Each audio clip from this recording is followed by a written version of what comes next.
Laisser la parole. Donc ce que je propose, c'est que peut-être de donner d'abord la parole à Patrice Kerr, peut-être revenir 5 minutes si tu le souhaites sur qui tu es et puis que dans un premier temps tu prennes du temps pour nous expliquer comment toi tu vois ces questions-là. Eh bien bonjour, je m'appelle Patrice Kerr, je suis alors animateur du réseau pour la DGER au bureau des initiatives et des partenariats innovants de la DGER. Donc j'anime un réseau qui s'appelle pas environnement mais certification environnementale. Certification environnementale simplement parce que ça traduit le rapport entre agriculture et environnement. Donc nous c'est la question en tout cas c'est la question sur laquelle je travaille. Cette question-là de cette articulation, par exemple agriculture-environnement, mais l'évolution en tout cas des métiers. Moi, j'ai travaillé pendant une dizaine d'années à former des gens à des métiers qui n'existaient pas vraiment dans le champ de la biodiversité, de la gestion des espaces naturels. Pendant très longtemps, on était persuadé qu'on formait des gens qui étaient de qualité. Pour autant, ils avaient du mal à trouver des emplois. Et peu à peu, je me suis dit, mais en fait, ces métiers, par une expérience d'élu local, je m'aperçois que ces métiers n'existaient pas socialement. C'est-à-dire qu'en fait, même s'il y avait une urgence environnementale, se posait le problème en fait de leur inscription dans le champ social. Et ça m'a amené donc à m'interroger sur la façon dont la formation pouvait prendre en charge cette question de la construction sociale et de la professionnalisation des métiers. Donc c'est un petit peu là-dessus que moi j'insisterai et je vous présenterai tout à l'heure un petit peu le point de vue donc qui est aussi celui de la recherche concernant qu'est-ce que dans le champ de l'agriculture la question environnementale est en train de bousculer. Voilà, donc je ne veux pas non plus peut-être aller plus loin tout de suite. Je vais passer la parole à mon collègue Jean-Luc Toulec. Bien, donc oui, Jean-Luc Toulec, je suis animateur du réseau biodiversité de la même DGER que Patrice et dans le même bureau. Moi, je suis ancien enseignant en aménagement environnement dans BTH gestion de la faune sauvage et BTH GPN, gestion protection de la nature. Donc je suis vraiment, mon cœur de métier c'est la biodiversité et la manière de prendre en compte la biodiversité justement dans à la fois les métiers, les emplois et les territoires. Donc je sais pas, je commence ou comment? Non, tu y vas? Je voulais simplement, oui, alors. Par rapport à la question que tu as posée tout à l'heure, on parle de métier de la croissance verte. Donc nous avions normalement un collègue qui devait intervenir, Jean-François Leclanche de Rennes, d'AgroSud Rennes, je sais jamais comment on l'appelle exactement. Agrocampus Ouest, voilà, d'accord. Et donc il avait une petite intervention justement par rapport à cette question de la croissance verte, de développement durable, une sorte d'éclaircissement un petit peu théorique, mais que je ferai très rapide, rassurez-vous. Et lui se plaçant directement dans le champ de ce qu'il appelle la bioéconomie. La bioéconomie qui est pas très bien connue, mais qui se pose en alternative avec les visions classiques et marxistes du développement économique, où le capital naturel est inscrit même dans le raisonnement de la bioéconomie. Alors bien sûr, donc ça apparaît dans les années 70, mais ce qui est intéressant, bon, bien sûr, à partir des années 80-90, va émerger le concept du développement durable qui aujourd'hui imprègne quand même toutes nos sociétés. C'est pas qu'un effet de mode, soyons très très clairs. Mais ce qui est intéressant dans ce que voulait dire Jean-François, c'est que on a plusieurs types de déclinaisons du concept de développement durable. Alors pour Jean-François, il y a 3 types de déclinaisons. Donc une déclinaison du développement durable vers ce qu'il s'appelle la décroissance, dont le principe c'est ce qu'on appelle de l'entropie, c'est-à-dire qu'on est dans un monde fini et que on peut plus continuer de vivre comme cela et que par conséquent n'est durable qu'à la condition, la société devient durable qu'à la condition que on abaisse la production et on abaisse la consommation. Et donc ça passe par en fait l'éducation des gens, etc. Donc on voit bien que selon ce modèle-là, il y a le système éducatif, lui, il va avoir une orientation, une vocation à la prise de responsabilité des individus, à l'éducation. Une autre appellation du développement durable et de sa déclinaison, c'est ce qu'on appelle le développement soutenable. Alors là, la notion de développement n'est pas, on peut continuer de faire de la croissance, et le principe, c'est celui d'un très très joli nom qui s'appelle la destruction créatrice, c'est-à-dire que en fait, on a un monde fini effectivement, où il y a les ressources naturelles sont finies, mais en même temps, il y a la capacité de nos sociétés à produire et à recréer des choses. Et dans ce sens-là, donc le maintien, enfin on va dire que le développement tient avant tout du social. Par conséquent, ce qu'il convient de faire, c'est vers plus en termes de formation, c'est de s'orienter vers plus de citoyenneté, vers une volonté également d'entreprendre, c'est-à-dire qu'il y a une capacité à l'innovation, à la créativité chez les êtres humains, et c'est de s'appuyer là-dessus, pas simplement sur la créativité au sens individuel, mais bien sur l'innovation au sens social. La troisième chose, c'est du développement durable à la croissance verte. Et là, pour le coup, alors cette croissance verte, elle, s'appuie sur un principe qui est dit mécaniste et qui fait le constat que les lois du marché aujourd'hui ne tiennent plus. Elles ne tiennent plus. Elles pourraient tenir à la condition qu'elles intègrent l'ensemble des externalités environnementales et en inscrivant donc ces externalités dans l'ajustement des prix. Donc la logique derrière la croissance verte, c'est de développer les échanges. De continuer de développer les échanges en inscrivant la dimension environnementale dans ceci, jusqu'à obtenir un équilibre. Donc, alors, sans aller plus loin dans cette explication un petit peu théorique, mais c'est simplement que par rapport à la formation est quand même, peut très bien, dans les choix qu'elle fait, avoir une posture idéologique qui peut renvoyer à ces différents concepts. Et pour nous, alors bien sûr, on a sur ces données-là, on va dire qu'on les a un petit peu inscrites a posteriori de la préparation de ce que nous on voulait vous dire, mais en tout cas, ça peut aussi nous faire réfléchir sur la position que la formation elle occupe et les choix qu'elle fait dans la façon dont elle intervient et dont elle accompagne la professionnalisation et la création des compétences. Voilà, je pense que c'est des choses qui sont assez intéressantes de ce point de vue-là. Je vais passer là. Notre intervention se structure plutôt entre donc le développement durable. Il va développer de nouveaux métiers, mais en même temps, il influence les métiers déjà existants. Donc, on va dire que la cohérence qu'on a essayé de donner, c'est un petit peu comment on passe de ces nouveaux métiers émergents qui sont en cours de construction et jusqu'à la façon dont ces métiers impactent aujourd'hui sur les métiers qui existent déjà, en particulier sur le métier d'agriculteur. Donc, on laisse la parole à Jean-Luc Toulec pour qu'il parle un peu de ces aspects nouveaux métiers et impact sur les formations.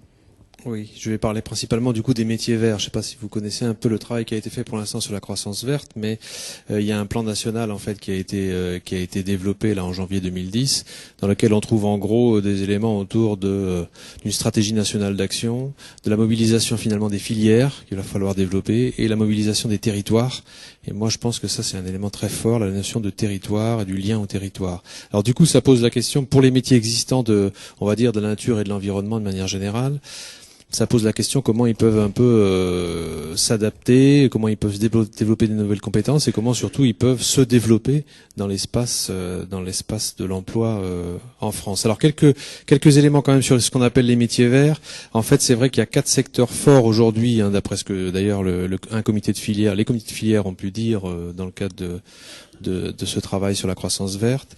Il y a les industries électriques, c'est 225 000 emplois, les énergies renouvelables, 200 000 emplois, la réalisation des infrastructures comme la ligne grande vitesse par exemple, 60 000 emplois, l'eau, assainissement, déchets, 43 000 emplois. Voilà ce qu'on trouve en fait dans les chiffres donnés concernant les métiers directement liés au choix du Grenelle, pour être clair. Et alors du coup, moi je me pose la question, puisque mon cœur de métier c'est plutôt la biodiversité, et quid de la biodiversité et des services écosystémiques là-dedans, eh bien ils apparaissent quand même, mais l'évaluation en fait déjà de l'état des lieux, qu'est-ce qu'il y a aujourd'hui comme emploi dans le domaine, c'est assez compliqué. On l'estime à peu près à 20 000 emplois, et il est estimé que ça passerait à 40 000 emplois en 2020. Alors du coup, Moi, ça m'amène à faire un certain nombre de constats. Premièrement, qu'on est sur un secteur qui est émergent et qui a sans doute du mal à trouver sa place, et aussi qui n'est pas suffisamment organisé, structuré, qui n'a pas de référence réellement, qui est aussi très peu connu finalement, sauf, je dirais, les métiers traditionnels de la chasse, de la pêche, du paysage et de la forêt globalement. Bien sûr, sans parler de l'agriculture. Et puis donc, du coup, ça génère des difficultés à le financer. Et en particulier, comme le disait Patrice tout à l'heure, ça pose un problème de logiciel, c'est-à-dire qu'on est la notion de service écosystémique, c'est finalement l'idée qui est compliquée de comment financer des emplois sur des services qui sont gratuits. Puisque finalement les services écosystémiques sont pour la plupart gratuits, la qualité de l'air, la qualité de l'eau, la pollinisation, le fonctionnement des écosystèmes qui contribuent finalement aux vivants et y compris aux ressources alimentaires, tout ça c'est gratuit. Donc comment on peut financer les emplois pour permettre de conserver ces services écosystémiques? Évidemment, c'est tout ça l'enjeu finalement de la question qui est posée. Donc passer d'une logique qui est plutôt aujourd'hui une logique économique de compensation, voire de restauration des services, à une logique qui serait plutôt de prévention, de prise en compte, de sensibilisation et d'identification déjà des services en question. Et donc, moi, je pense que la question posée, qui nous est posée en termes de métiers verts, c'est comment favoriser finalement une gestion concertée et durable des territoires. C'est ça finalement la question centrale. Et pour revenir sur ça pose par exemple la question pour les métiers de la biodiversité, comment aller, parce que je pense qu'elle est trop restée dans le champ des espaces protégés, de la biodiversité protégée. D'ailleurs, pour un certain nombre de gens, la biodiversité, c'est les espèces déjà, uniquement, et souvent les espèces remarquables, alors que la biodiversité est présente partout, et c'est bien la notion de service écosystémique qui doit nous guider. Et donc ça veut dire qu'il faut aussi qu'elle aille dans le champ d'autres activités ou d'autres espaces, qui sont des espaces pour lesquels la vocation première n'est pas la protection de la biodiversité, mais la production, par exemple les espaces agricoles. Quid aujourd'hui des métiers autour d'agriculture biodiversité? Et également sur les métiers du cadre de vie, c'est-à-dire dans les espaces urbains, périurbains. Quid aujourd'hui de la biodiversité dans ces espaces, comment la prendre en compte, comment la valoriser? Donc ça veut dire vraiment que là, il y a un enjeu qui est très fort, dépasser le cadre un peu trop restrictif de la biodiversité remarquable pour aller vers la biodiversité dite ordinaire. Et en fait, la présence de la biodiversité partout. Alors du coup, moi je trouve que ça pose quelques problèmes et enjeux qui sont, premièrement, d'organiser et de structurer les filières. C'est clair qu'aujourd'hui, il y a aucune quasiment structuration de filière dans ce milieu-là. Il n'y a pas non plus d'organisation d'employeurs déjà. Je parle dans les métiers liés à ces nouveaux métiers autour de la biodiversité, par exemple. Pas d'organisation d'employeurs. Donc ça pèse pas du tout dans le monde de l'emploi. Il n'y a pas de filière de métier avec des réellement établis, avec des niveaux de compétences, des niveaux de formation, des niveaux de rémunération. C'est en construction de tous ces côtés-là. Il n'y a pas de valorisation du coût de ces métiers-là. Qu'en est-il au Pôle emploi si vous allez chercher un métier sur la biodiversité? Vous pouvez toujours chercher. Et il n'y a pas non plus d'organisation réellement régionale ou territoriale de ces métiers-là. Donc du coup, je pense que c'est à nous aussi. Et là, je pense que ça questionne beaucoup l'enseignement agricole, qui quand même, pour moi, présente pas mal d'atouts là-dedans, parce que l'enseignement agricole, c'est un enseignement agricole qui a été précurseur sur tous ces domaines-là. Je pense à la pluridisciplinarité, donc qui permet d'aborder la complexité. Je pense à l'approche étude de milieu, qui permet de vraiment faire du lien au terrain, faire du lien au territoire. Et je pense à l'approche systémique, qui est quand même dans l'enseignement agricole depuis longtemps, et qui permet là aussi d'étudier et de travailler sur la complexité et sur la cohérence de l'action sur un territoire. Bon, j'ai un peu l'impression qu'on a parfois un peu perdu cette culture de l'enseignement agricole, en particulier par un glissement progressif vers l'éducation nationale, que je critique pas par ailleurs, mais je pense que nos atouts sont ceux-là, et que justement ça répond bien à des enjeux d'aujourd'hui qui sont de travailler sur la complexité, sur la gestion des territoires, en prenant en compte l'ensemble de la multifonctionnalité finalement de ces territoires. Et la biodiversité, par exemple, en étant un. Donc du coup, ça m'amène à me dire qu'il faut absolument qu'on travaille sur la définition des compétences attendues. C'est quoi? Alors les compétences, elles sont pour moi de deux types. Elles sont de type technique et scientifique, c'est-à-dire des niveaux d'expertise, de connaissances, d'ingénierie, etc. Et puis elles sont de l'ordre des sciences sociales, de l'humain, c'est-à-dire des notions de concertation, d'animation. Parce que les métiers verts, les métiers donc doivent jouer un rôle moteur. Ce sont des métiers qui doivent jouer un rôle moteur pour faire en sorte que le développement durable imprègne les territoires. Donc ça veut dire qu'il faut aller vers les gens, qu'il faut aller vers les autres acteurs et qu'il faut développer de la concertation si on veut réussir et de la médiation. Donc voilà, c'est aussi un des cœurs de métier, je pense, et donc un travail de compétences important là-dessus. Alors c'est pas simple parce que je peux vous dire, pour avoir travaillé récemment sur la rénovation par exemple du BTS Gestion Protection de la Nature, avec Patrice d'ailleurs, il rigole en même temps, c'est pas simple du tout parce que on voit bien qu'on est sur des champs de compétences qui se sont extrêmement ouverts, qui sont complexes et qui du coup interpellent forcément la mise en place des référentiels de formation, sauf qu'elles les interpellent avec une grande disparité de compétences nécessaires, une grande diversité, avec une difficulté à trouver de la cohérence du coup dans cette diversité-là. Et puis aussi avec la question à se poser, est-ce que c'est vraiment du niveau de compétence d'un BTS GPN, par exemple, d'assurer une médiation territoriale? Moi, je pense que non. Il peut participer il doit comprendre comment il s'insère dans une démarche de médiation territoriale, mais c'est pas un niveau de Bac+2 d'assurer cette médiation. Voilà, vous voyez ce que je veux dire, c'est que du coup, on est dans une réflexion de construction de compétences correspondant à des niveaux de formation. Et là-dessus, il y a vraiment beaucoup à faire. Et je pense, pour finir, que du coup, nous avons un travail important de faire de lien entre la recherche, la formation et le développement, c'est-à-dire en l'occurrence les professionnels, parce que on voit bien que on est sur des champs nouveaux où en fait le maître mot, c'est la construction. On a des choses à construire. Les professionnels sont là pour les construire, bien sûr. La recherche peut aider à les construire, mais la formation. Et moi, je pense qu'elle a un rôle extrêmement important, j'en suis persuadé, à jouer aussi dans cette construction-là, à condition qu'elle se rapproche des acteurs professionnels et des acteurs de la recherche. Je dis donc aussi bien sur le plan technique scientifique que sur le plan social, puisque c'est des enjeux de société et de territoire. Voilà, je ne vais pas en dire plus. Merci Jean-Luc pour ce premier éclairage. Donc à la question, une des premières questions qu'on se posait, c'est est-ce que finalement, c'est pas complètement un mythe et est-ce qu'il y a bien derrière ces chiffres des nouveaux métiers? J'entends votre réponse. Sur votre domaine d'expertise qui est celui de la biodiversité, oui, c'est possible qu'il y ait des nouveaux métiers, mais il y a des conditions. Et il y a des conditions, notamment la problématique du financement de ces métiers. Et bon, voilà, qu'on va pas résoudre ici, mais il faut l'avoir en tête. La problématique également, et là, je céderai la parole à Patrice Kerr, de l'inscription sociale et de la construction des métiers.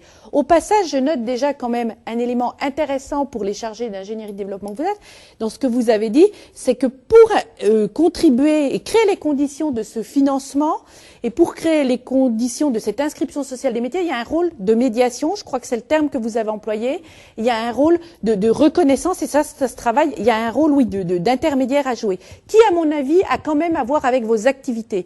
Ça n'est pas des métiers qui vont se décréter, c'est pas parce qu'il y a un rapport de comité de filière qu'on va du jour au lendemain avoir apparaître, ou qu'on se dit on a ce besoin d'activité, que ça va apparaître. La question de comment on passe d'une logique où l'environnement, c'était plutôt synonyme de décroissance, oui, on peut pas s'occuper de l'environnement parce que ça pénalise l'économie, du jour au lendemain, c'est bien l'environnement parce que ça crée des emplois. Vous nous expliquez bien que ça se fait pas tout seul et que c'est pas vous, chargé d'ingénierie, de développement, sur vos épaules, je crois que repose complètement cette inscription sociale, mais il me semble que vu l'enjeu formation que vous mettez derrière, le travail que vous avez, qui est un travail finalement de dialogue, de négociation entre la profession, les professions et les organismes de formation, vous participez à ça, vous participez à installer ces conditions. On y reviendra sans doute dans le débat plus pratique et à travers l'exemple. Je regarde les collègues qui animeront la table ronde parce que ça sera intéressant de voir comment ça se concrétise dans un exemple. Mais je trouve qu'il y a déjà cette prise de conscience à avoir quant à vos fonctions d'ingénierie de développement. Alors peut-être justement, pour poursuivre sur cette histoire d'inscription, de construction sociale des métiers qui me semble très importante et que vous avez évoquée, c'est bien de repasser la parole à Patrice Kerr pour que vous nous expliquiez un peu plus de quoi il s'agit.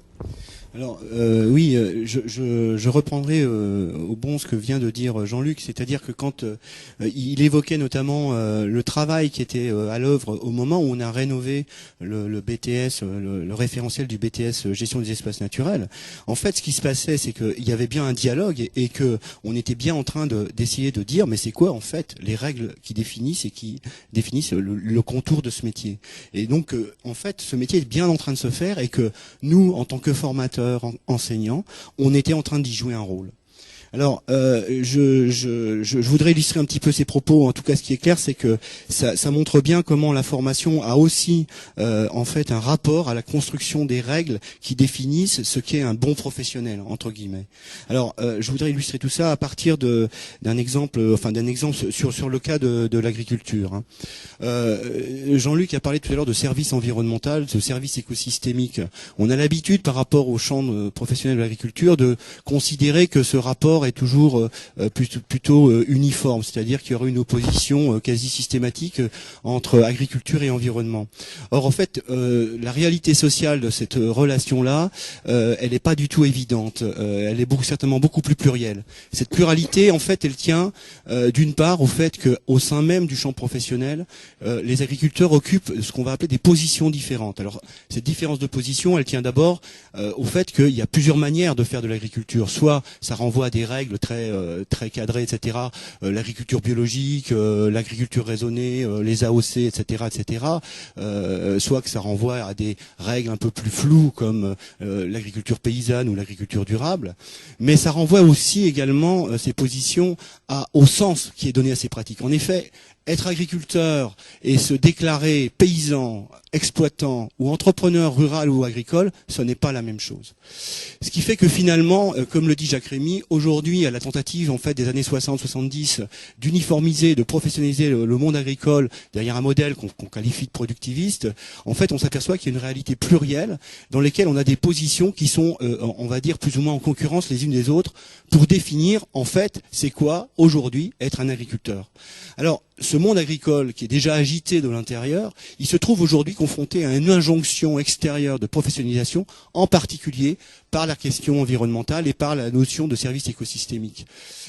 Cette injonction professionnelle, c'est-à-dire que en fait, on a des gens qui sont pas du monde agricole, qui voudraient participer au débat et au travail qui opère dans le champ de l'agriculture pour dire c'est quoi être agriculteur aujourd'hui. Ces injonctions, elles tiennent d'une part d'un cadre juridique et réglementaire qui est donné soit par des politiques sectorielles agricoles, le second pilier de la PAC, pour ne citer que celle-ci, ou bien sûr des politiques sectorielles environnementales, le Grenelle de l'environnement, la nouvelle DCE, la nouvelle directive sur l'eau, etc., les contrats rivières. Donc un cadre juridique, mais en même temps, on a des injonctions de plus en plus importantes au niveau des projets de territoire qui sont en train de se construire dans les intercommunalités. Je pense aux communautés de communes, je pense aussi aux pays, où ils n'ont pas la compétence agriculture, mais au travers des compétences qui sont les leurs, c'est-à-dire par exemple le tourisme, en disant mais comment je vais développer mon attractivité touristique, à travers l'aménagement, à travers les questions environnementales, ils vont interpeller très fortement le monde agricole et ils vont en fait contribuer à cristalliser le débat déjà interne qui est vif. Alors, et ce faisant, on a des rapports entre l'agriculture et environnement qui n'est pas un rapport simple et univoque. Pour illustrer ces propos, je voudrais ici réinvestir en fait des travaux de recherche que nous menons au sein de l'UMR Métaphore à travers un programme qui s'appelle DIVA. Alors DIVA, bon, je ne sais plus ce que ça veut dire, mais le nom mérite d'être cité, et qui a travaillé sur la relation agriculture-biodiversité sur un territoire qui est une AOC fromagère de Saint-Nectaire, un petit peu de pub, donc en Auvergne, et qui a été, dont le cahier des charges est en cours de rénovation. Alors, pour ne pas rentrer dans les détails ici, simplement l'évolution de ce cahier des charges, c'est le passage, on va dire, pour l'objectif, c'est d'avoir un fromage dont les propriétés organoleptiques seraient constantes. Donc, on a associé le fait d'améliorer la qualité fromagère à l'amélioration de la qualité du fourrage.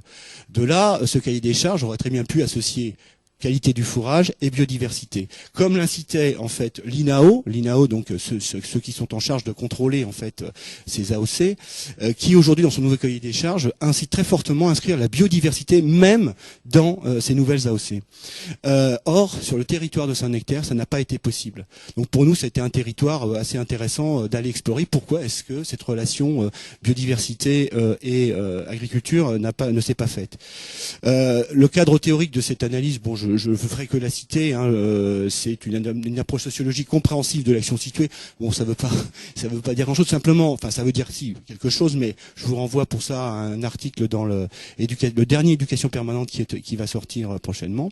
On a écrit un article là-dessus. Donc, mais qui nous permet en fait d'extraire 4 styles professionnels qui caractérisent la nature de la relation entre agriculture et biodiversité. Alors, je vais essayer de les décrire très rapidement. On distingue un premier style qui s'appelle, qu'on a qualifié de productiviste. Cet agriculteur, lui, il définit son métier essentiellement par la production et le rendement. Il nous dit, moi, ce qui m'intéresse, c'est le rendement. Pour s'en sortir, il faut intensifier.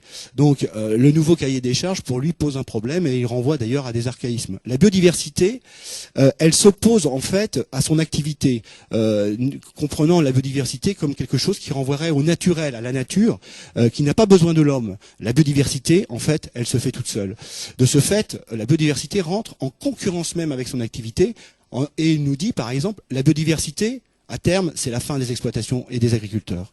Donc, ça veut dire que pour lui, la biodiversité, c'est essentiellement les espaces où il n'arrive pas à intervenir, qualifiant ces espaces d'espaces infectés, avec les reflux, les ronces, etc., qu'il faut traiter, sinon les vaches, elles n'ont rien à manger, nous dit-il. Donc, ce sont plutôt des individus qui sont isolés. Ils ont une position donc dans le champ de la profession agricole, position qu'ils ont du mal à défendre. En fait, il s'avère qu'ils sont isolés, donc là, on n'a pas forcément de raison tout de suite à évoquer ici, mais ils sont isolés, ils sont peu impliqués dans les réseaux de dialogue avec les autres agriculteurs. Le second profil, c'est ce qu'on a appelé le technicien proactif. Alors son métier d'agriculteur, lui, il le définit avant tout comme la maîtrise d'une science et d'une technique. Pour lui, bien travailler, c'est bien produire, un bon fourrage, une bonne fumure, de bonnes techniques. Et le cahier des charges passant vers la qualité, lui, est une opportunité, justement, nous dit-il, pour améliorer les techniques, des matériels performants, des vaches avec du potentiel, et que mes collègues, renvoyant là aux productivistes précédents, apprennent qu'une vache, ça mange de l'herbe. Il ne s'oppose pas à l'évolution du cahier des charges, bien évidemment, hein, par rapport à cette qualité, et il en appelle même à la construction d'une nouvelle science. Et il nous dit, moi, ce qui me passionne, c'est qu'on est en train de découvrir une nouvelle science, la science de l'herbe. Donc, en fait, son métier, il le définit à travers à la fois la science et la technique. Et donc, son métier, il le définit en tant qu'éleveur. Il se mesure entre une raison sociale, produire de la qualité, des compétences, c'est-à-dire des sciences et des techniques, des techniques performantes, et une science, celle de l'herbe. Par rapport à la biodiversité, lui, ça lui pose pas tellement de problèmes. Il mesure bien l'impact quand il change ses pratiques que ça a sur la composition floristique. Par contre, il n'est pas prêt d'y intervenir. Il n'est prêt à y intervenir qu'à la condition qu'on lui prouve scientifiquement qu'il y aurait un rapport entre la biodiversité, la qualité du fourrage et la qualité du fromage.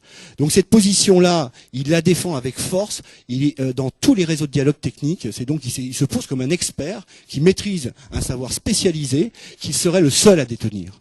Et donc il travaille dans ce sens-là, en défendant cette position dans de très nombreux réseaux de dialogue. Il est présent pratiquement ce sont des acteurs multicasquettes, il va défendre cette position. Et notamment, il va investir des réseaux de dialogue avec des chercheurs, avec des techniciens, etc. Sauf que s'il est spécialiste, lui, il n'admet pas que le profane, c'est-à-dire en fait les individus, par exemple, enfin le travail qui est fait dans les territoires ou les injonctions qui sont faites par l'extérieur, s'octroie le droit et s'immisce dans la production des règles qui diraient ce qu'est être aujourd'hui un agriculteur. Et il nous dit dans ce sens-là, les gens qui nous disent qu'on ne comprend rien à l'environnement, en général, je sors de la salle, j'aime trop mon métier pour qu'on le critique. Donc voilà cette seconde position. La troisième position, c'est celle de l'agriculteur réflexif. Alors lui, il est assez voisin du précédent, au sens pour lui, le cahier des charges ne pose absolument pas de problème. Mais par rapport à l'articulation de la biodiversité, il a une perception beaucoup plus large. C'est-à-dire que d'abord, il a un rapport plus esthétique, en nous disant, là, les genévriers, je les laisse parce que ça fait beau dans le paysage. Et en même temps, il est prêt, lui, à rendre un service écosystémique, en nous disant, voilà, sur cette tourbière, je suis prêt à intervenir pour assurer la reproduction des grenouilles, à la condition qu'on me rémunère. Donc là, on a vraiment un changement et une évolution qui est très importante. Mais pour pouvoir y parvenir, il ne s'appuie pas, comme le précédent, sur les sciences et les techniques, mais sur son savoir-faire. un savoir-faire qu'il a construit par l'expérience cumulée au travail, au sein de son exploitation, qui a été transmis de génération en génération, mais surtout qui a fait l'objet d'échanges dans des réseaux de dialogue technique au sens de Daré, et où il a confronté ses pratiques avec celles de ses pairs, et où ils ont construit un savoir-faire. Donc sa position elle se caractérise essentiellement pour inscrire la biodiversité, le service écosystémique dans le champ de son métier. La condition, c'est de réinvestir ces réseaux de dialogue.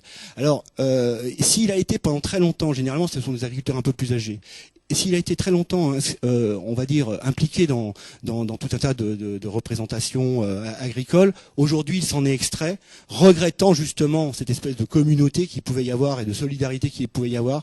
Et il nous dit dans ce sens-là, en fait, aujourd'hui ceux qui ils y vont pour leurs pommes. Et il termine en disant, nos grands-pères, ils faisaient ça pour les copains. Donc on voit bien ici une sorte de référence à une solidarité agricole qui serait perdue. Le dernier modèle, c'est celui d'Agri-Terroir. Alors lui, son métier, il renvoie à une éthique professionnelle originelle, quasi idéale, où le rapport entre agriculture, nature, population et territoire serait complètement apaisé. Il fait de la biodiversité, d'ailleurs dans ce sens-là, véritablement une finalité. Il nous dit, la biodiversité, moi, elle m'apporte le goût. Moins de lait, moins de fromage, mais on a un goût particulier. Donc lui, il n'a pas besoin, là, pour le coup, des sciences et des techniques, mais lui, sur sa propre expérience. La biodiversité, elle est élargie dans ce style professionnel à tout ce qui spécifie et caractérise, en fait, le territoire dans lequel il agit. Il est notamment celui qui porte le plus le fait qu'on ne peut faire du bon lait qu'à la condition qu'on mobilise des vaches qui soient des vaches de montagne, et notamment la ferrandaise qui est une variété locale. Fustigeant par là le cahier des charges de l'AOC parce qu'on admettrait la Holstein comme race possible. En fait, il se pose comme le garant de ces territoires et il a une position de marginalité qu'il revendique et il est très peu inscrit dans les réseaux de dialogue vers les autres agriculteurs. Par contre, il est investi dans les réseaux de consommateurs, dans de la proximité. Et ce qui ressort de tout ça, c'est qu'on voit qu'on a on a d'abord des natures de rapports entre agriculture et environnement qui sont extrêmement différentes, entre le productivisme qui lui s'oppose, entre plutôt les sciences et les techniques, entre plutôt on va dire les savoir-faire et entre une éthique. Donc ça veut dire que le ressort de l'articulation entre agriculture et environnement tient de ressorts qui sont complètement différents. Dans ce sens-là, je ferai simplement une toute petite digression par rapport à ça, c'est que dans la certification environnementale post-Grenelle qui s'appelle haute valeur environnementale, on a pour définir ce qu'est une certification, enfin l'agriculteur qui serait HVE, on a deux scénarios. Et en fait, quand on analyse bien, me semble-t-il, ces deux scénarios, il y en a un qui tient plutôt sur les sciences et les techniques, en multipliant les indicateurs, en mobilisant les savoirs et les connaissances, et qui a été, on va dire, essentiellement porté par, on va dire, les acteurs du développement agricole. Et de l'autre, on a un modèle qui a été porté par des agronomes et qui se sont basés sur 15 ans d'expérience sur des exploitations en disant, ces agriculteurs, ils réussissent à faire de la HVE, mais on ne sait pas pourquoi. Et eux-mêmes ne le savent pas. Mais on va essayer de déterminer quelles sont les caractéristiques communes qu'ils pourraient avoir, et de là, ils ont tiré deux indicateurs. Donc, on a vraiment deux modèles, donc un plutôt sur le savoir-faire, un plutôt sur les sciences et les techniques. De tout ceci, en fait, par rapport à la question de la formation, je pense que là, c'est ce que l'on est en train de percevoir, c'est que il n'existe pas une seule façon d'associer agriculture et environnement, et que les compétences auxquelles ça renvoie, non seulement elles sont diverses, mais en plus elles sont en partie en train de se faire. Or, comment faire de la formation dès lors que les compétences qu'on aurait à transmettre ne sont pas encore là? Et ça pose un problème, ça pose véritablement un problème de position de l'enseignement agricole. Il faut savoir que l'enseignement, alors de façon très simple, mais l'enseignement agricole, en fait, il s'est construit dans les années 60, il s'est institutionnalisé dans les années 60 en tant que espace institutionnel en charge de la socialisation professionnelle, qui était détenteur des règles de ce qu'était le métier d'agriculteur moderne et qu'il avait la charge de transmettre. Aujourd'hui, ce modèle-là n'est plus tenable. D'où, en fait, le questionnement, c'est de se dire, mais comment est-ce qu'on peut peut-être éventuellement faire? Eh bien, nous, l'hypothèse qu'on fait, c'est qu'il conviendrait peut-être de se déplacer d'une position de diffusion vers une position de traduction. C'est-à-dire que de traduction au sens de médiation, enfin de traduction au sens de calon, c'est-à-dire que il convient d'accompagner le processus de professionnalisation qui est en cours, en train de se faire, en construisant un nouvel énoncé qui dirait c'est quoi aujourd'hui finalement être agriculteur, qui inscrirait la question du service écosystémique, sachant que on a, pour pouvoir construire cet énoncé, plusieurs points de vue. Il ne s'agit pas de choisir un point de vue, il s'agit de puiser dans tous ces points de vue pour construire un nouvel énoncé qui ne privilégie pas l'un ou l'autre de ces points de vue. Donc ça veut dire aussi que pour la formation, si on prend part à ce débat, ça nous oblige à nous déplacer vers les lieux où opère ce débat.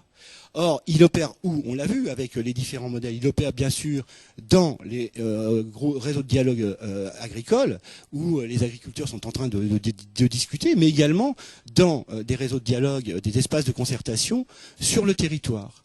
Et donc, il convient de déplacer, bien sûr, l'espace de formation. Là, pour le coup, si on veut bien sûr prendre en charge la question de la professionnalisation et de la socialisation professionnelle. Pour le coup, ça me remet aussi en perspective la mission d'animation et de développement territorial qui est la nôtre dans le cadre de l'enseignement agricole.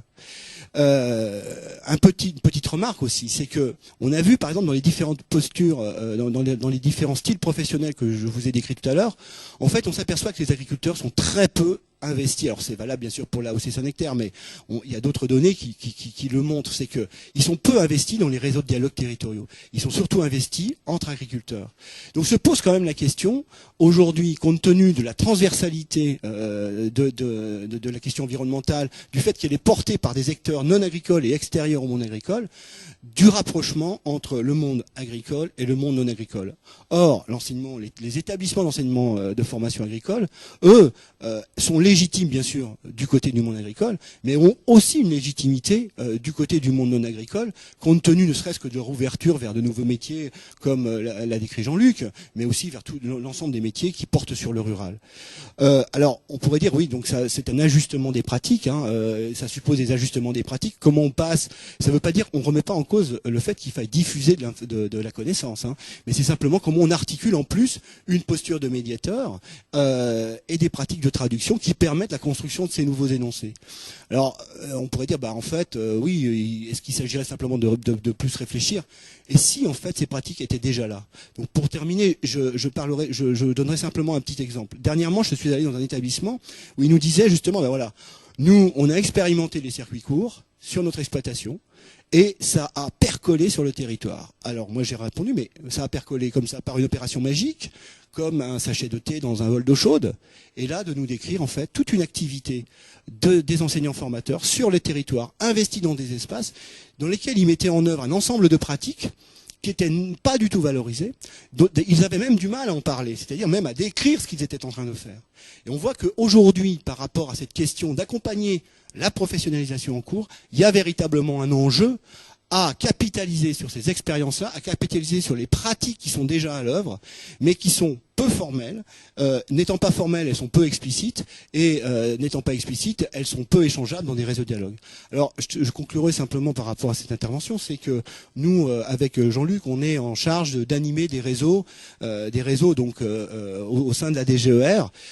Ces réseaux, bien évidemment, il y a un certain nombre d'informations qu'il convient de diffuser, mais en même temps, dans notre métier, dans nos missions, on sent bien que le fait de mettre en place des réseaux d'articulation, d'échanges de pratiques éducatives autour de ces questions, qui prennent en charge cette question sans forcément le savoir, constitue un enjeu qui est vraiment de taille. Voilà. Merci Patrick, je pense que ça illustre bien l'importance de la représentation sociale. Je vais y revenir. Avant, je vous rappelle, et je rappelle à ceux qui sont à distance notamment, que vous pouvez poser des questions. Je ne sais pas s'il y en a déjà qui sont arrivés. Donc vous avez normalement, s'affiche normalement là où vous pouvez poser des questions, c'est canal-educare@educagri.fr en tout attaché. Donc je vous rappelle, puisqu'on va avoir un petit temps pour répondre à des questions très prochainement.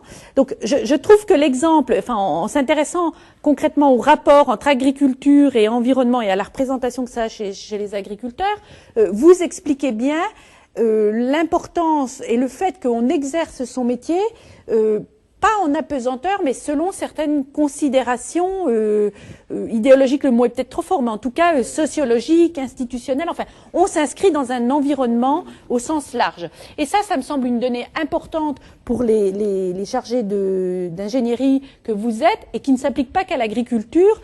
C'est que dans les dialogues que vous avez avec les différents professionnels que vous rencontrez pour adapter les formations, c'est vraiment des données à prendre en compte. Alors vous n'êtes pas, j'imagine, tous les uns et les autres des sociologues, mais c'est important d'avoir en tête cette dimension-là, et je trouve que l'exemple illustrait bien ça, et que peut-être on pourra creuser un peu dans les outils. Je vais revenir à une question sur ce sujet. Il y a une autre chose, moi, qui me paraît intéressante dans ce qu'on vient d'entendre. C'est la question de dialogue qui est revenue plusieurs fois, et entre formation, je verrai un lien entre formation initiale et formation continue, et un rôle peut-être pour les chargés d'ingénierie, parce que la formation initiale, les référentiels sont définis par les inspecteurs, enfin on connaît les processus, mais je veux dire, quand on est enseignant, on a quand même si on peut adapter la situation professionnelle, la pratique d'exercice et la situation pédagogique, n'empêche que le contenu est adapté. Et là, c'est pas dans le cadre d'une formation initiale, sauf à travers quelques modules spécifiques, que va pouvoir s'exprimer cette diversité de façon d'appréhender l'environnement. Enfin, ça va se le faire, mais à travers pédagogique. Mais on va pas demander, en tout cas, à l'enseignant de construire la manière dont il aborde. C'est radicalement différent pour le chargé d'ingénierie que vous êtes, où derrière, on peut imaginer des situations de formation pour des petits groupes spécifiques, et qui vont pas du tout se construire de la même manière, selon qu'on s'adresse au groupe d'agriculteurs productivistes que vous évoquiez pour faire court, ou au groupe d'agri-territoire, enfin, voilà. Et de ça, je pense qu'il y a des enseignements et des dialogues à trouver entre comment se construit. Et il y a un enrichissement issu de construction de formation continue, de stages de formation continue, qui peut venir alimenter des situations pédagogiques de la formation initiale pour avancer quand même dans ce dialogue qu'on sait mal appréhender. Parce que finalement, on est devant une injonction. Il faut maintenant tenir compte de l'environnement dans les impacts de nos activités et dans les impacts formation. Il faut d'autant plus en tenir compte qu'il y a un enjeu métier et emploi. Mais comment on fait concrètement? Et je pense que là, il y a aussi des pistes de réflexion pour les chargés d'ingénierie que vous êtes. Et du coup, ça me renvoie à une question. Vous êtes respectivement chargés d'animation d'un réseau, donc on a dit environnement et biodiversité au sein de l'enseignement agricole. Comment vous, dans vos activités là, je m'adresse plus étant à l'expert qu'à l'animateur de réseau, comment vous, au sein des réseaux, de votre réseau respectif, vous prenez en compte cette dimension dans les différentes composantes de l'enseignement agricole, c'est-à-dire tant formation initiale que apprentissage, que formation adulte? Vaste question et compliquée. Moi, surtout que je suis là depuis que 2 mois et demi simplement en tant qu'animateur de réseau. Mais il me semble que justement, par rapport à ce que vous disiez, c'est vrai que les besoins, en particulier en formation continue, sont extrêmement importants. Et il faut peut-être qu'on change aussi là les logiciels, c'est-à-dire qu'on n'a plus simplement le besoin de formation continue ponctuelle, un besoin de formation ponctuelle, mais des besoins d'accompagnement. On est bien dans des problématiques globalement d'accompagner le changement. Donc accompagner le changement, ça se fait à la fois par de la formation initiale, de la formation ponctuelle continue, et puis par la mise en place de réseaux, par la mise en place d'actions avec d'expérimentation, de valorisation de l'expérience menée ici ou là, comme aidant à la construction des références qui finalement vont permettre de construire les métiers. C'est ça qui est important. Et donc, le travail que j'ai à faire moi, et pas tout seul heureusement, c'est quand même d'essayer déjà de faire un point sur qu'est-ce qui se fait dans l'enseignement agricole sur ces sujets, en l'occurrence de la biodiversité. Ça, c'est déjà pas simple. Et en particulier, c'est vrai que j'ai une lisibilité relativement faible sur ce qui se fait en matière de formation continue. C'est vrai, quand on pense à l'enseignement agricole, quand on pense au réseau, on pense très régulièrement à la formation initiale, on est moins sur la formation continue, et c'est bien dommage, parce que là, il y a un enjeu qui est, à mon avis, très fort, et qui peut être tout à fait complémentaire, et qui doit être complémentaire de la formation initiale. Donc ça veut dire que là, il y a un gros travail de recensement, d'échange, de connaissances à faire, pour qu'ensuite, éventuellement, il y a aussi un travail derrière de mutualisation des questions, et pourquoi pas de formation, parce que je pense qu'il y a aussi un gros travail de formation des formateurs à faire. sur tous ces sujets-là. Donc, qu'est-ce qu'on peut mettre en place comme moyen de formation des formateurs pour qu'ils puissent adapter des formateurs et puis de l'ingénierie de formation de manière générale, pour qu'ils puissent travailler sur les territoires à mettre en place des projets de formation qui soient pertinents. Et puis, il y a un autre aspect aussi qui me semble important, c'est comment on peut développer le lien avec la profession. Alors là, j'ai un exemple tout concret. Hein. La semaine prochaine, on va à Montpellier, on se réunit les profs d'aménagement de l'enseignement agricole. Alors pas forcément d'ailleurs de la formation continue. Voilà, c'est peut-être encore dommage. Hein. Et on se réunit avec un certain nombre d'acteurs de la profession. Par exemple, l'Athènes, l'atelier technique des espaces naturels, hein, je parle toujours dans le domaine de la biodiversité, École et Nature, enfin la fédération des conservatoires régionaux d'espaces naturels, etc. Donc voilà, on se réunit pour faire le point un peu justement, parce que le travail aussi bien sur le bac pro gestion milieu naturel et de la faune que celui sur le BTS-GPN a montré un peu toute la difficulté qu'on a à construire ces référentiels, à construire ces compétences. Et donc, on a vraiment besoin de travailler, à échanger avec la profession. Et ça m'amène aussi à un autre aspect. Je pense que le réseau biodiversité, s'il peut permettre aussi de décloisonner un peu les affaires entre le monde du développement agricole, qui reste quand même la part centrale de quand on parle du développement, on parle souvent au développement agricole. Pour moi, développement, il faut aussi qu'on le considère en allant vers les autres métiers qu'on forme dans l'enseignement agricole depuis plus de 20 ans, voire 30 ans. Il faut d'ailleurs, maintenant il a changé, c'est plus tout à fait enseignement agricole, mais c'est bien révélateur parce que la partie agricole ne correspond qu'à une partie. Et je dirais un autre aspect important sur lequel on travaille, pour finir, c'est essayer de décloisonner aussi dans les établissements. Il y a des établissements où il y a des formations environnementales, où il y a des formations agricoles, et qui ne travaillent jamais ensemble, ou très peu, et qui ne travaillent en particulier pas ensemble, y compris sur le support que constitue pourtant un support extraordinaire, qui est l'exploitation de l'EPL. L'exploitation de l'EPL, elle est tout à fait un support possible pour favoriser des échanges interfilières, pour favoriser un travail avec les acteurs du territoire, qu'ils soient d'ailleurs du monde agricole ou du monde environnemental, pour que ce soit effectivement un support pour le rôle et la mission d'animation et développement des territoires. Donc voilà. Alors le rôle du coup d'un chargé d'animation d'un réseau pour tout ça, c'est pas simple du tout. Hein, c'est identifier un peu ce qui se fait, mieux en tout cas, repérer les besoins en termes de formation, ça c'est évident pour travailler avec les ENA là-dessus. Et puis valoriser. Je pense que valoriser, mutualiser, capitaliser et essayer de développer de la référence, ça c'est un enjeu aussi fort pour ce type de réseau, quoi. Voilà. Avant de passer la parole à Patrick, je rebondis sur ce que vous avez dit. Vous avez parlé de la question de la formation des enseignants et des formateurs. Donc, se sont tenues en 2009 également les assises de l'enseignement agricole, desquelles sont sorties 60 mesures, dont 4 concernent l'intégration et la prise en compte du développement durable, et une spécifiquement le fait que les plans de formation continue des enseignants et des formateurs intègrent significativement le développement durable. Est-ce qu'en tant qu'animateur de réseau, vous avez été sollicité ou vous avez pris l'initiative, parce que vous êtes un réceptacle intéressant quand même peut-être des besoins de formation sur ces thématiques-là concernant vos réseaux. Est-ce que vous avez été associé d'une manière ou d'une autre à la construction du PNF pour la prise en compte du développement durable ? Alors moi pour l'instant non, puisque je viens d'arriver. Pour ceux qui sont en cours là pour l'année 2010-2011. Néanmoins, voilà, là aussi, il y a des choses à décloisonner. Hein. Vous savez que le travail sur la biodiversité concerne plusieurs ENA, quasiment les 5, hein, et que pour l'instant, ces ENA ne travaillent quasiment pas ensemble, ou très peu, ou un petit peu. De plus en plus. De plus en plus, voilà, tout à fait. Donc j'étais un peu provocateur, mais c'est un peu le cas. C'est un peu le cas quand même. Et je pense qu'effectivement, il faut qu'on travaille ensemble d'une part, à savoir ce que fait l'un ou l'autre, hein, et ensuite à essayer de proposer des modules de formation qui soient en adéquation justement avec des choses qu'on aura mutualisées, échangées dans les différents réseaux qu'on gère les uns et les autres, parce que chacun a un peu un réseau derrière d'établissements, mais tout ça n'est pas regroupé au niveau national. Alors on l'a commencé un petit peu, on a fait un appel à projet là qui s'appelle Biodivia, biodiversité enseignement agricole, qu'on démarre là en 2010-2011, et sur lequel on est d'une part l'animateur national plus 3 ENA comme pour accompagner la démarche Biodivia dans ces 14 établissements.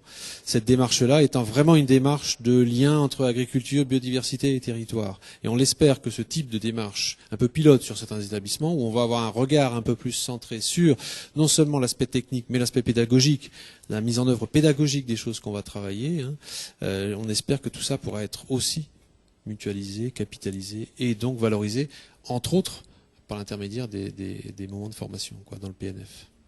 Et dans les PLF et les PRF, parce que finalement, tout ça, c'est l'offre de formation des enseignants et des formateurs. Mais de votre point de vue, d'animateur de réseau respectif, quel est, je vous laisse le temps de réfléchir, le temps Patrick reprendra la parole, le stage ou les 2 stages que vous rêveriez de voir apparaître dans l'offre PNF, ça, je te le laisse. pour répondre à qui vous semblerait utile par rapport à où en sont les enseignants, les équipes éducatives. Moi, il me semble que, enfin, c'est un point de vue personnel que je donne. Moi, il me semble que justement, enfin, moi, sur ça fait 1 an que je suis dans l'animation de ce réseau. Un réseau qui n'existe pas au départ, donc c'est pas facile à construire, d'autant qu'à l'échelon national, c'est pas sûr que il y a des articulations à trouver avec l'échelon régional et local. Mais simplement par rapport à ce que j'ai évoqué tout à l'heure sur le fait qu'il y a déjà des pratiques qui se font dans ce sens-là et qui permettent en fait d'accompagner ce changement-là. Moi, il me semble qu'il y a vraiment, il y a quelque chose de très important, c'est de mettre en perspective ces pratiques. Alors, si j'avais, alors pour la mise en perspective, je pense que là, pour le coup, des pratiques dans les relations qu'elles auraient, notamment avec les acteurs du territoire et avec les acteurs professionnels. En même temps, je me dis que là, pour le coup, il faudrait que la recherche aussi vienne nous aider à ça. Moi, j'ai beaucoup travaillé à faire en sorte que la recherche, elle vienne nous accompagner, non pas pour nous dire ce qu'il faudrait faire, mais pour, on va dire, essayer d'éclairer ce qui s'y fait sur la base sur la base d'un éclairage qui est celui de la recherche, mais de façon réflexive, c'est-à-dire mettre en évidence ce que les gens font déjà bien. Et moi, si dans le PNF, ce dont je rêverais, c'est que si ces pratiques-là, elles sont en train de faire évoluer le référentiel du métier d'enseignant formateur agricole, c'est que dans le cas du PNF, peut-être du SNA, je ne sais pas, mais qu'il y ait des sessions de formation qui puissent et favorisent ces échanges de pratiques. Et à mon avis, comment dans les établissements vous êtes capable de mettre en place des activités qui sont pas forcément lisibles, qui sont extrêmement diffuses, qui sont pas forcément formelles, et comment dans ces espaces d'échange entre acteurs du développement, chercheurs et formateurs enseignants, il pourrait y avoir un travail, mais vraiment de fond, sur l'évolution du référentiel d'enseignants formateurs agricoles pour prendre en charge en fait une dynamique professionnelle mais qui n'est pas prêt de s'arrêter, et qui fait sans arrêt et sans cesse évoluer le métier.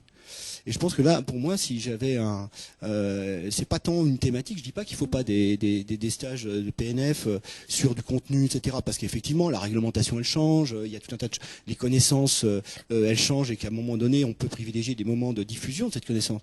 Mais vraiment, je pense qu'il y a vraiment un enjeu sur l'échange des pratiques des enseignants formateurs.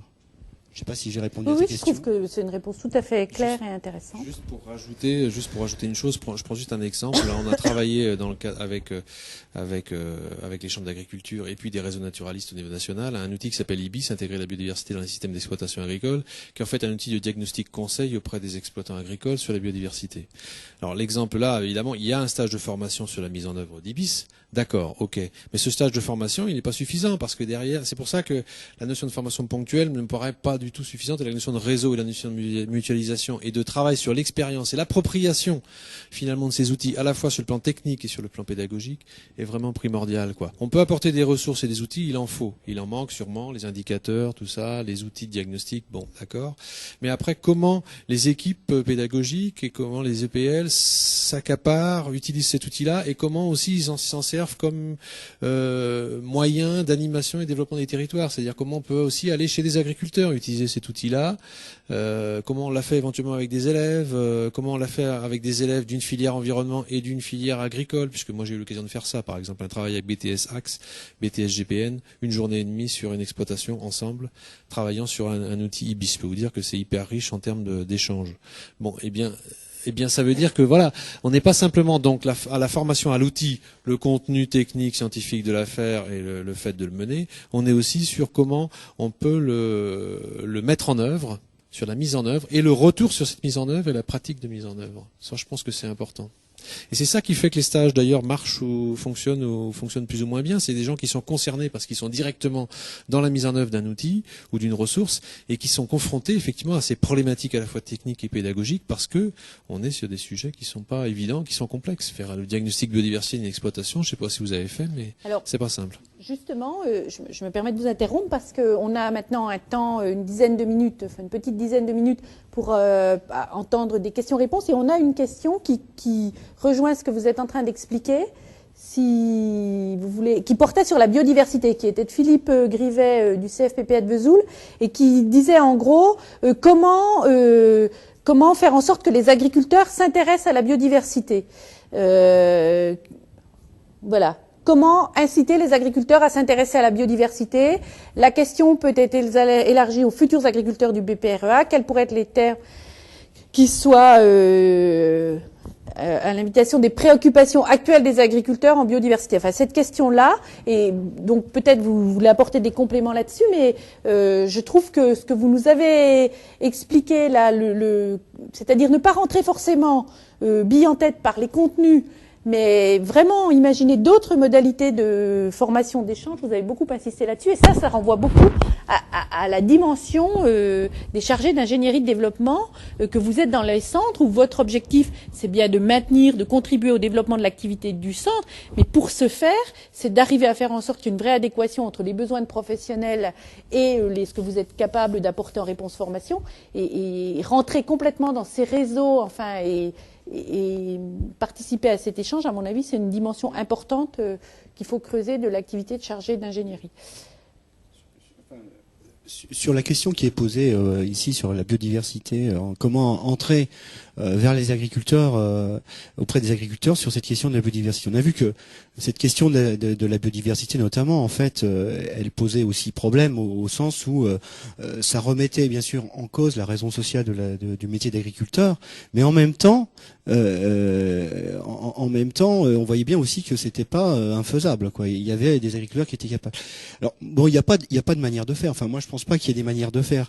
Par contre, y rentrer, c'est peut-être aussi se dire, mais qu'est-ce que l'agriculteur fait déjà dans le cadre de cette biodiversité, sans pour autant qu'il y fasse ou attention ou qu'il sache exactement l'impact qu'il a.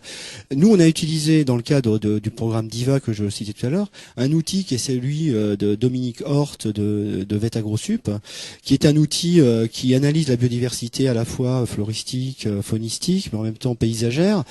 Et en fait, on a demandé aux agriculteurs de l'utiliser. C'est un outil très très simple. Et donc le Dominique Hort faisait également l'évaluation et il présentait les résultats avec l'agriculteur. Et on voyait très bien comment l'agriculteur progressivement percevait le rapport qu'il avait à cette biodiversité. Je pense qu'il y a des outils de médiation qui sont tout à fait envisageables et c'est aussi de repérer ce que l'agriculteur fait déjà bien. Alors, bon, je veux pas donner ça comme un modèle, hein, pas du tout ça. Mais je pense qu'il y a pas une seule façon de faire. Mais en tout cas, ce qui est sûr, c'est qu'on peut pas rentrer en donneur de leçons. Ça, c'est très clair. On voit bien que on interfère sur leur autonomie professionnelle. C'est-à-dire que nous, en tant qu'acteurs extérieurs au monde agricole, s'octroyer le droit de participer à la construction des règles de l'agriculteur, ça pose problème. Cette position-là, elle pose vraiment problème. Donc, je pense on peut pas y aller bille en tête, quoi. Il faut trouver des outils intermédiaires. Bon, IBIS, ça peut être un outil qui peut être tout à fait pertinent dans ce cadre-là. Je pense que l'outil de Dominique Hort, il est aussi très pertinent. Il y a une batterie d'outils là-dedans qui permettent d'appréhender le monde agricole. Et je disais tout à l'heure les styles professionnels. Ah, excuse-moi, oui. Juste, oui, on a une autre question, et puis il y a peut-être des questions dans la salle aussi. Donc là, quelqu'un s'interroge sur comment valoriser les démarches Agenda 21 que quelques EPL ont mises en œuvre pour développer la réflexion de la communauté éducative autour de ces nouveaux métiers. Donc ça, est-ce que c'est une autre piste qui peut alimenter la réflexion? Et je réinvite, est-ce qu'il y a des questions aussi? Donc il y a une question. Il est marqué. Non, ben oui, peut-être, comme ça vous pourrez répondre. Oui, alors juste pour répondre du coup sur l'histoire des Agenda 21, moi il me semble que ça dépend évidemment comment l'Agenda 21 a été réalisé. Logiquement, un Agenda 21 pose la question du lien entre l'EPL et son territoire, du lien entre l'EPL et ses formations et son territoire. Donc ça veut dire que logiquement, effectivement, ces problématiques-là ont été abordées, je l'espère, et en particulier dans le lien partenariat. Je ne sais pas si on a suffisamment insisté sur cet aspect-là. Le partenariat que peut générer un établissement sur son territoire, je pense qu'il faut essayer de l'ouvrir en fonction des formations qu'on a, évidemment. Il faut essayer de l'ouvrir à différents acteurs du territoire et pas uniquement, comme je l'ai dit tout à l'heure, aux acteurs du développement agricole, hein, ça c'est sûr. Et je pense que ça peut être aussi un moyen, effectivement, de recréer du lien entre l'EPL et ses différentes composantes, quelles qu'elles soient, et le territoire. Moi, je pense qu'un enjeu fort, c'est celui-là. On est globalement dans une société qui a perdu le lien avec son territoire, hein, pour rentrer dans un monde mondialisé et d'avoir par Internet et les actes de consommation au quotidien, on n'a qu'à voir. Aujourd'hui, l'acte de consommation, il ne concerne pas le territoire. L'acte culturel, il concerne pas forcément non plus le territoire. L'acte social, un peu plus. Bon, mais globalement, voilà, on a perdu ce lien au territoire. Alors, il ne s'agit pas de tout recentrer sur le territoire. On peut être ouvert au monde et quand même concevoir qu'on ait un lien important avec son territoire économique, social, environnemental. Au moins une connaissance de son territoire. Donc, j'espère que les agendas 21, et je pense que moi j'insiste là-dessus, portent cette vision-là, un peu du lien et comment l'acteur EPL peut être un acteur moteur sur un territoire et à quel point de vue, aussi bien au niveau de la formation, mais pas uniquement, aussi au niveau de l'animation et des développements des territoires. Voilà. Marc Aboukel. Oui, ça fonctionne. Oui. Moi, je reviens juste sur la notion d'évolution parce qu'on comprend bien qu'il y a une évolution nécessaire des formations, évolution des référentiels, etc. Mais vous parlez aussi d'évolution des métiers d'enseignants formateurs. Et ce que j'aimerais savoir, c'est vers quoi. C'est-à-dire évolution vers quoi? C'est-à-dire quelle est la différence entre un formateur enseignant classique et un formateur enseignant qui prend en compte la biodiversité ou qui va dans le sens des nouveaux métiers? C'est une bonne question. C'est une bonne question, mais forcément, on est comme Patrice et moi, on en discute régulièrement. On est aussi comme vous. On est face un peu à une sorte d'inconnu en termes de prospective. Hein. On peut faire un travail effectivement de réflexion, et il est nécessaire. Néanmoins, on est quand même en partie sur de l'inconnu, parce qu'on le dit, on est sur de la construction. Et la difficulté, justement, c'est celle-là, c'est de dire aux gens vers quoi on va aller. On ne sait pas exactement. Par contre, il faut qu'on le construise ensemble. Alors bon, du coup, ça répond pas forcément à votre question, mais comme globalement quand même prendre en compte, peut-être que déjà ça, quelque part, situer un peu les gens dans ce contexte-là d'évolution de ce que c'est qu'un EPL, ce que c'est qu'un métier de formation, ce que c'est les métiers, ce que sont les métiers aussi auxquels ils forment les gens, et comment ça s'inscrit dans cette société en mutation quelque part. Peut-être que déjà ça, c'est une chose importante qui peut être apportée aux gens. C'est-à-dire avoir un regard qui soit un regard capable de s'adapter, capable de prendre en compte l'évolution des compétences, des outils, et trouver du coup, alors après c'est peut-être à nous aussi, réseau, de fournir les outils, les ressources, les expériences permettant aux uns et aux autres d'accumuler de la connaissance d'une part, du savoir-faire, pour pouvoir intégrer ça dans les pratiques pédagogiques, mais je peux pas donner une réponse ni une recette de ce que c'est que le futur enseignant. J'en sais trop rien. Je pense que, en tout cas, c'est pas quelqu'un d'hyper spécialisé dans sa discipline. Il faut qu'il soit bien entendu, qu'il soit lié aux autres moi, je pense qu'il faut recréer de la pluridisciplinarité, personnellement. Je pense que malheureusement, c'est vrai que les moyens ne vont pas forcément dans ce sens-là. Mais en tout cas, ça, c'est une réalité importante parce que, comme je l'ai dit tout à l'heure, je pense que c'est un enjeu fort de l'enseignement agricole qui a un vécu et une histoire intéressante là-dessus et qui doit retrouver finalement ce vécu-là pour en faire une force sur les territoires, quoi. Alors voilà, j'ai répondu que partiellement, hein. En 1 minute, parce qu'on a écoulé notre temps. Simplement, par rapport à votre question, je pense que la question de la biodiversité, elle interpelle les métiers, et en tout cas, on voit qu'elle renforce les incertitudes sur ce que sont les métiers de destination de nos publics. Et globalement, je suis d'accord avec Jean-Luc sur le fait qu'effectivement, on ne sait pas exactement ce que serait le nouvel enseignant formateur. Par contre, moi, il me semble-t-il, dans tout ce qu'on a pu dire, c'est que, en fait, c'est comment nous, enseignants formateurs, on va prendre en charge cette question de l'incertitude. Et la prendre en charge, ça suppose bien évidemment peut-être d'être un expert, un spécialiste dans un domaine donné, etc., mais également de s'ouvrir sur les autres disciplines, ça c'est très clair, mais en même temps, assez pratique, on va dire, plutôt traditionnel, traditionnelle de la diffusion de la connaissance, c'est un peu ce que j'ai dit tout à l'heure, c'est que on doit y adjoindre une pratique, une compétence qui renverra à la médiation pour gérer les processus de traduction qui sont actuellement à l'œuvre. Ça veut dire que le métier d'enseignant formateur, c'est à la fois, on va dire, quelqu'un qui a une connaissance de base, etc., mais en même temps, il a une fonction, une mission d'animation, de dialogue, et pas simplement de communicant. Et je pense que c'est cette articulation-là qui est pas facile à trouver, et ce vers quoi il conviendrait de tendre. Maintenant, c'est de se dire, il existe des gens qui y parviennent, et que c'est justement c'est sur ces pratiques-là qu'il conviendrait aujourd'hui de mettre en perspective, me semble-t-il. Bien, je vous remercie. Je vous propose qu'on arrête là. Pour cette première partie de la matinée, on se retrouve donc à 10h55 pour la deuxième table ronde où l'idée c'est d'aller plutôt à partir d'un exemple pratique, d'essayer de creuser la question de l'impact sur l'activité des chargés d'ingénierie. Donc rendez-vous à 10h55.